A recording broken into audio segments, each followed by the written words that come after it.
오늘 영상은 2026년 1월 15일 한국은행의 기준금리 동결 결정을 기준으로 확인 가능한 사실과 그 의미를 정리합니다. 안녕하세요. 경제관측소 소장 나일론입니다. 요즘 뉴스에서 금리, 환율, 물가, 부동산이 같이 묶여서 나오죠. 그 중심에 있는 이벤트가 기준금리 동결입니다. 한국은행 금융통화위원회는 2026년 1월 15일 기준금리를 2.5%로 유지하기로 결정했습니다. 한국은행은 동결 배경으로 물가가 점진적으로 안정될 것으로 예상되고 성장 흐름이 개선되고 금융안정 리스크가 남아있어 당분간은 현 수준을 유지하며 국내외 여건을 점검하겠다고 밝혔습니다. 왜 동결이었나? 결정문에 적힌 키워드만 보겠습니다. 한국은행의 1월 통화정책 방향 자료에는 국내외 환경이 이렇게 정리됩니다. 세계 경제는 주요국 재정정책,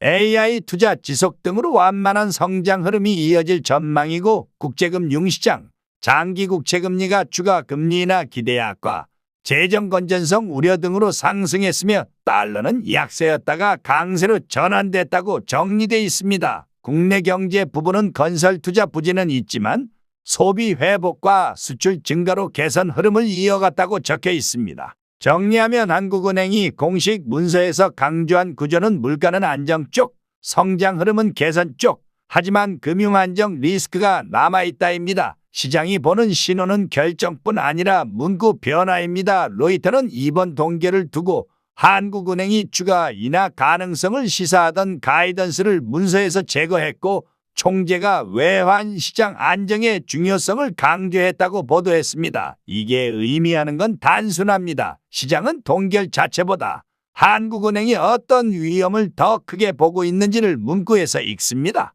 이번 회의에서는 그 위험으로 환율 변동성과 금융안정 요인이 반복적으로 언급됐다는 보도가 나왔습니다. 이제 무슨 일이 벌어질까요? 기준금리는 금융시장의 바닥금리 역할을 합니다. 하지만 내 대출금리는 보통 시장금리, 금융회사 가상금리, 개인조건 이 3단계를 거쳐 결정됩니다. 따라서 기준금리 동결은 곧바로 대출이 쉬워진다, 어려워진다로 단정할 수는 없고 다만 금리 환경이 빠르게 완화되는 흐름은 아니라는 신호로 읽히기 쉽습니다. 동결을 좋다, 나쁘다로 하나로 결론 내리기 어렵습니다. 대신 어떤 쪽에 유리한지를 구분하면 됩니다. 동결이 상대적으로 유리할 수 있는 쪽 환율 변동성이 큰 국면에서 금리를 더 내렸을 때 부담을 줄이려는 정책 선택이 가능해집니다. 예금, 적금 등 금리 민감 자산의 수익률이 급하게 낮아지는 흐름은 완만해질 수 있습니다. 동결이 상대적으로 불리하게 체감될 수 있는 쪽 변동금리 대출 보유자,